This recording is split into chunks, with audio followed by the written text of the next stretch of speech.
train was empty, but it pulsed with a life of its own.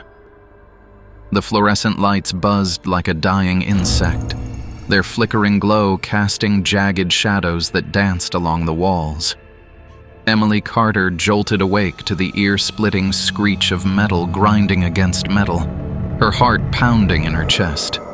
The air was thick with the acrid stench of rust and something darker, something she couldn't name. She didn't know where she was.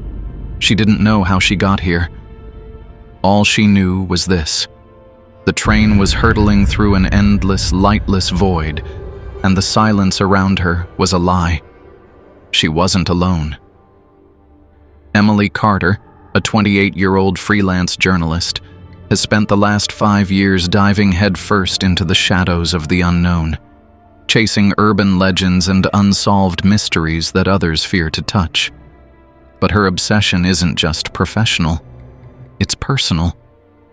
When she was 12, her older brother, Daniel, vanished without a trace, leaving behind a void that no amount of digging could fill. For years, she's chased whispers and clues, but all she's found are dead ends, sleepless nights, and a haunting question.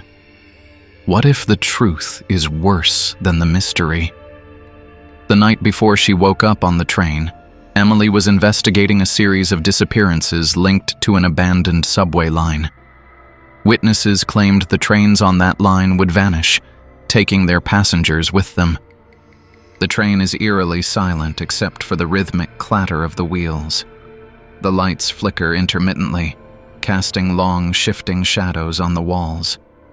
Emily checks her phone. No signal. The train map above her shows no stops, just a single line looping endlessly. She calls out, "Hello? Is anyone there?" Her voice echoes back at her, distorted and hollow. Emily finds a blood-stained diary on one of the seats. The first page reads, "If you're reading this, you're already trapped. Don't trust the shadows. Don't get off the train." The diary belongs to a man named Mark, who describes his own nightmare on this train. He writes about whispers in the dark, shadowy figures that move just out of sight, and cryptic messages scratched into the windows. "They're watching," one message says. "They're always watching." Emily notices something scratched into the window beside her. "Don't look behind you." She freezes, her reflection staring back at her, pale and wide-eyed. Then she hears it, a faint whisper like someone breathing her name. She spins around, but the train is still empty. The whispers grow louder, more insistent, coming from all directions.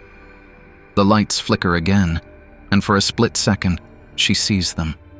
Shadowy figures standing at the far end of the car, their glowing eyes fixed on her. She blinks, and they're gone. The train screeches to a halt at a station she doesn't recognize.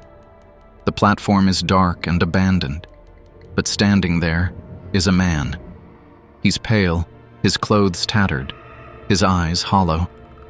It's Mark, the author of the diary. He mouths the words, "Help me," just as the doors slam shut and the train lurches forward. Emily searches the train for answers and finds a rusted key hidden under a seat. It feels heavy and cold in her hand, like it doesn't belong in this world. The train begins to feel alive. The walls seem to breathe. The lights flicker more violently, and the air grows so cold she can see her breath. The whispers become screams, and the shadowy figures return, closer this time. Emily runs to the end of the train and finds a locked door. The key fits perfectly. Inside is a small, dark room filled with old photographs of passengers. All of them look like her. Her hands shake as she flips through them, each one showing her face in different stages of fear and despair. A message on the wall reads, "The key opens the door, but the door opens to them." The shadows are everywhere now, their forms shifting and twisting as they close in on her. She reads the final entry in the diary. The only way out is to take someone else's place. But there's no one else here. Emily's mind races as she pieces together the truth. She remembers fragments of her life: the rain, the headlights, the screech of tires. She had been on her way home from work when the car hit her. She never made it to the hospital. This train isn't just a train. It's a purgatory for lost souls. And the shadows are the passengers who failed to escape. The train stops again. This time the platform is bright and welcoming, but Emily knows it's a trap. The shadows whisper promises of freedom, urging her to get off. Emily clenches the diary and makes her choice. Instead of trying to escape, she writes her own entry. Don't trust the light. They're still watching. She places the diary on the seat and faces the shadows, refusing to give in to fear. The train shakes violently, the lights go out, and for a moment, there is silence. When the lights flickered back to life, the train car was empty. Emily was gone. Not a trace of her remained, save for the diary lying open on the seat, its pages fluttering faintly as if stirred by an unseen breath. The train doors hissed shut with a finality that echoed through the hollow space, and the engine roared to life, hurtling forward into the consuming darkness. The diary, now a relic of her struggle, waited patiently for the next soul to stumble upon its secrets. Somewhere, in the cold, infinite void between life and death, another passenger stirred. A new soul, disoriented and trembling, awoke to the same flickering lights, the same metallic stench, the same suffocating silence.